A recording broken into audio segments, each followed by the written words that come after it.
घुसपैठ के मसले पर ईडी की भी एंट्री हो गई है। हम आपको बता दें कि कुछ दिन पहले जून के महीना में रांची से 3 लड़कियां पकड़ी गई थी, 3 युवतियों को बरामद किया गया था और बताया गया था कि वो सभी कहीं न कहीं घुसपैठियां थी और उन्होंने ये स्वीकार भी लिया था कि हमने घुसपैठ की है और इन तीनों युवतियों को गिरफ्तार कर लिया गया था। उसके बाद से यह मामला लगातार तूल पकड़ रहा है और अब इस मामले में ईडी की एंट्री हो गई है। देखिए, हम तस्वीरें भी आपको दिखा रहे हैं जब 3 युवतियों को गिरफ्तार किया गया था और इन तीनों ने यह स्वीकार भी किया था कि अंधेरे में तार काटकर बॉर्डर से उन्होंने बॉर्डर क्रॉस किया था। और अब नीरज, इस मसले पर अब ईडी की एंट्री हो गई, यानी ईडी अब इन तमाम तथ्यों को खंगालेगी। इसके साथ साथ ईडी अब संथाल भी जाकर इस पूरे मामले की जांच करेगी। बिल्कुल कह सकते हैं कड़ी मिल गई है ईडी को और ईडी ने बाकायदा ECIR भी दर्ज कर लिया है इस मामले को लेकर, क्योंकि आपने देखा होगा जून 4 को इन तीनों युवतियों को पुलिस ने हिरासत में लिया था और जब पूछताछ की गई थी तो कई खुलासे हुए थे। इन्होंने बताया था कि कोई मनीषा राय की युवती थी जिसके माध्यम से ये लोग जो है कोलकाता से रांची पहुंचे थे और उसके बाद जब इनसे पूछा गया तो इन्होंने अपना बदला हुआ नाम बताया था। तीनों जो यहाँ के स्थानीय लोग का नाम रहता है उस तरह का नाम तीनों ने बनाया था और फर्जी आधार कार्ड बनाया था तीनों ने। और जब उनसे सख्ती से पूछताछ की गई तब तीनों ने जो नाम बताया था उसमें एक निपी बिरुआ, समरीन अख्तर और नीपा अख्तर, ये 3 नाम बताए गए थे और बताया गया था कि 3 और युवतियाँ थी जो फेंसिंग, रात में जंगल की फेंसिंग काट के जो है बॉर्डर का वो पार हुई थी और वेस्ट बंगाल के रास्ते झारखंड आई थी। तो 3 युवतियां पकड़ाई थी। 3 युवती की जो है अभी भी जो गिरफ्त से बाहर है उसको लेकर पुलिस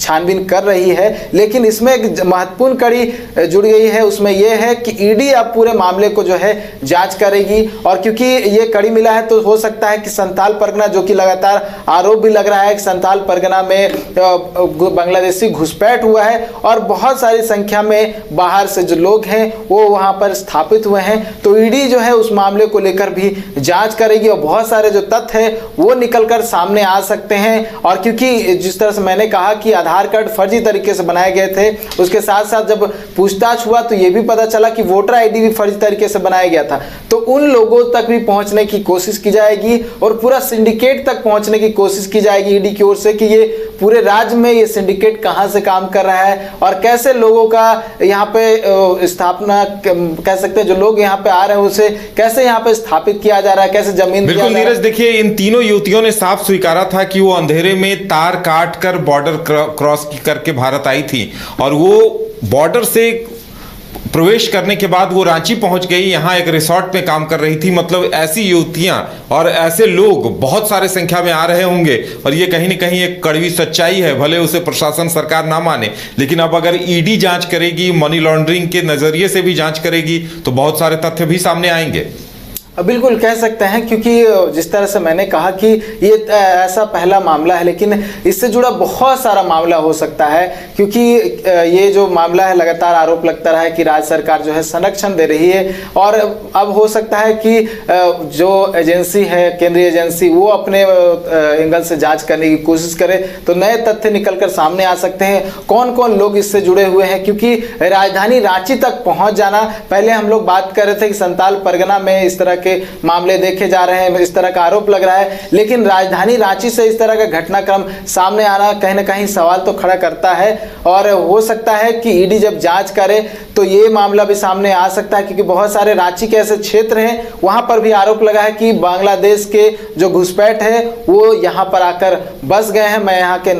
बस उस जगह का नाम नहीं लूंगा, लेकिन ऐसे 4 से 5 जगह है रांची में जहां पर आरोप लगा है कि यहाँ पर बांग्लादेशी घुसपैठ हुआ है, यहाँ पर एक बाकायदा कॉलोनी बना है और फर्जी तरीके से आधार कार्ड बनाया गया है, वोटर ID कार्ड बनाया गया है, तमाम तरह के कागजात बनाए गए हैं ताकि नागरिकता देने में कोई